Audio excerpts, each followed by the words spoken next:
तू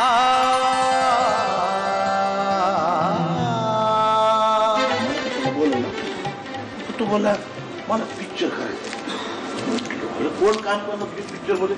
तू बोलला माझ्या पोराला घेऊन पिक्चर काढा. म्हटलं पकडलं असेल कोणतरी फायनान्स. म्हटलं घेऊन तरी तुझ्या पोराला, तू दिसतो कसा, त्याला ऍक्टिंग वॅक्टिंग येते की नाही. शाहरुख साठी सिद्धार्थ होतो का, असं खूप जणांनी तुम्हाला प्रश्न विचारलाय. म्हणजे जीच्या लोकांसाठी आम्हाला उत्तर अपेक्षित आहे की म्हणजे सिद्धू शाहरुख साठी का नाही. कारण कसं असतं की मला असं एक खरंच कॉमन मॅन, म्हणजे प्रत्येक बघणाऱ्याला नाटक असं वाटलं पाहिजे की हा हो रे हा मायारकाच आहे का. म्हणजे मला एक वाटतं हिरो बनायचो, तर ठीक आहे ना, म्हणजे नथिंग रॉंग. सिद्धार्थ बनला की, पण सिद्धार्थ बनायला त्याच्या मागे किती मेहनत घेतली सिद्धार्थनी हे बऱ्याच जणांना माहिती नसतं. आणि I don't know, me as a director मलाच मी स्वतःला विचारतो ना की मला तुझं काही माहिती नसतं, मी तुझं काही बघितलं नसतं की तू असंच अचानक माझ्या ऑफिसमध्ये आला असतास आणि मला सांगितलं असतं मला रोल दे तरी हकल असं, हिरो दे सांगितलं असतं तर काठी घेऊन पाठी धावलं असतं. पण ते म्हणजे का, कारण तेच ना म्हणतो, कारण हा वाटतो असं. आता मला माहिती आहे, म्हणजे मी बघितल्यामुळे मी आज सिद्धार्थला घेतलं माझ्याकडे. एकदम मस्त ना, आता आज भाई मी तुला ना शीन समजवतो. शीनचं काय मेकअप त्याचे सेट झाले की कशाला सेट करतोय, पॅकअप केलं तुझं, चला आतमध्ये चाल. अश्विन तू काय असते, I am talking seriously, don't take it like. आता चल ना, मी तुम्हाला शीन समजून सांगतो. काय तुम्ही दोघं नवरा बायको नुकतं तुमचं लग्न झालं आणि लग्नाच्या दुसऱ्या दिवशी तुमच्या भावांमध्ये होतं भांडण. मग सांग ना, तू ना चिडून ते गार्डनमध्ये येऊन बसतो. ऍक्टर म्हणून तुमच्यावर काम करताना मला खूप चांगले अनुभव आले की अमिताभ बच्चन किंवा सलमान खान अशी मोठी लोक फक्त तुमच्या शब्दाखातर त्यांनी या नाटकात काम करायचं ठरवलं, तर त्याच्याविषयी जरा. माझ्या शब्दाखातर नसेल केलं, कदाचित त्यांना सब्जेक्ट आवडला म्हणून केलं. नाहीतर मी बऱ्याच ठिकाणी त्यांना ऍडजस्ट करू शकलो. सलमान माझ्या पिक्चरमध्ये का नाही आत्तापर्यंत काम केलं कुठल्या, अमितजीने एका पिक्चरमध्ये केलं, पण नाही तर मी दुसऱ्या पिक्चरमध्ये कुठे. तसं नाही, मी त्यांना हा जो सब्जेक्ट ऐकवला, हा बेसिक थॉट ऐकवला ह्या नाटकामागचा, तर ते रेडी झाले. त्यांना वाटलं की ठीक आहे, मी somewhere it is they must. त्यांनी पण खूप बघितले असेल स्ट्रगलर, कुठेतरी एक सिंपती असेल ना, त्यामुळे ते तयार झाले. पैसे पण नाही ना माझ्याकडे. तुम्ही आता रामगोपाल म्हणून काय ऍडव्हान्स दिला तर जाऊन गावी.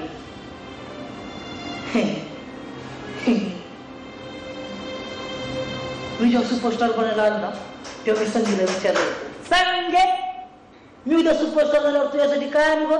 शाहरुख साठी काय वेगळं प्रिपरेशन होतं का?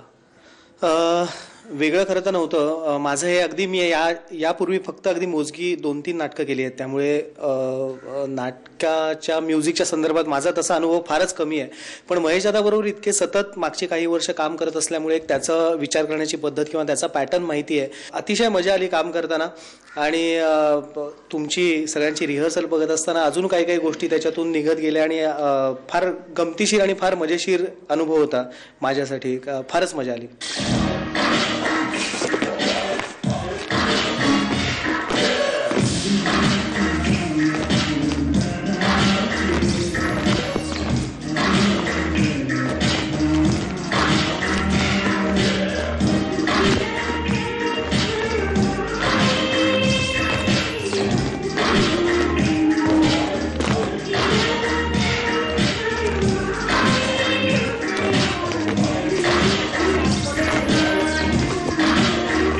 हे खूपच वेगळं आहे. म्हणजे त्याच्या अगोदर कदाचित कोणी हा एक्सपेरिमेंट केलं पण नसावं अशा टाईपच्या नाटकाचं.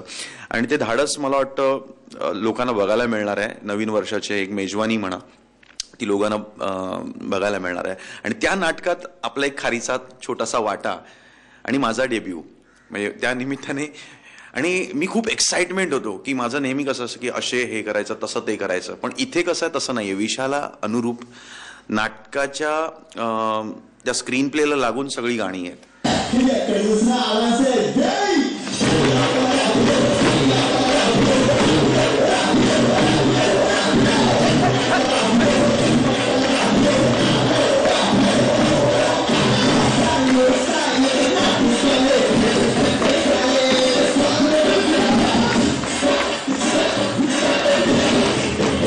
माझ्या असं लक्षात यायला लागलं की हे सगळं करताना की सिनेमा खूप सोपा आहे त्या मनाने.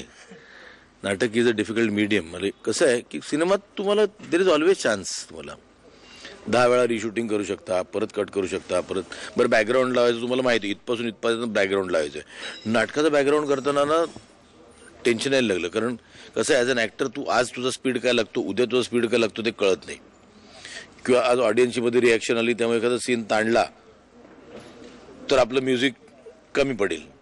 एखादा दिन रिॲक्शन आली नाही, एखादा सीन लवकर संपला तर म्युझिक जास्त राहील. त्यामुळे सर्कस आहे. आणि इट इज म्हणजे सगळ्या मराठी नाटकाच्या दिग्दर्शकांना मानतो आणि ते कन्सिस्टंटली नाटकं करतात.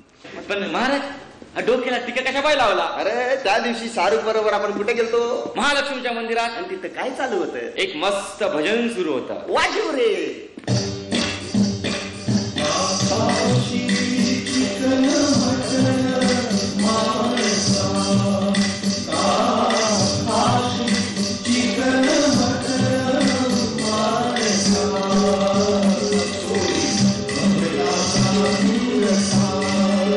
नाटकात लवाजवा खूप आहे, तर तो सांभाळत हे नाटक करणं जराशी सर्कस होणार आहे. म्हणजे जवळजवळ सर्कसच आहे. पण ठीक आहे, म्हणजे तरी वेगळं एकता आहे. पीपल लोकांना एकतरी नाटक खूप आवडेल किंवा अजिबात आवडणार नाही. ते इंडिफरंट नसतील नाटकाकडे, कळलं, क्लिअर असतील. कारण एक वेगळा प्रयोग आहे आणि तो डेफिनेटली वेगळा करायचा ह्या हेतूनेच हे नाटक केलेलं आहे. मी विचार करतोय, उद्या जेव्हा मी सुपरस्टार होईल आणि मागे वळून बघीन ना, तेव्हा सगळ्या गोष्टी तशा तशा असतील. माझं गाव, माझ्या गावची लोक, माझ्या गावची जमीन, फक्त दत्तू शेठ अशी हाक मारणारी माझी संगी नसेल. हा, तर मग कसं वाटलं? खूप बरं वाटते मला की माझं नाटक आल्याने लोकांचा खूप चांगला रिस्पॉन्स आहे आणि जे काम केलं त्याला ॲप्रिशिएट करतायत लोक. आणि मराठी नाटकांवर नेहमीच लोक प्रेम करतात, मराठी सिनेमावर लोक प्रेम करतात आणि हाऊसफुलच्या माध्यमातून तुमच्यापर्यंत पोचते, तर खूप बरं वाटते. तर आता ह्याच अशाच मराठी नाटकांना या वर्षात खूप छान छान नाटकं ह्यांच्या सिनेमा येतात, त्यांना असाच प्रतिसाद द्या, हाऊसफुल प्रतिसाद द्या. आता अद्वैत तिकडे वाट बघत असेल जास्त मी तुमचा वेळ घेत नाही. पण मी शाहरुख मान जर सुंदर करून तुम्हाला बाय बाय.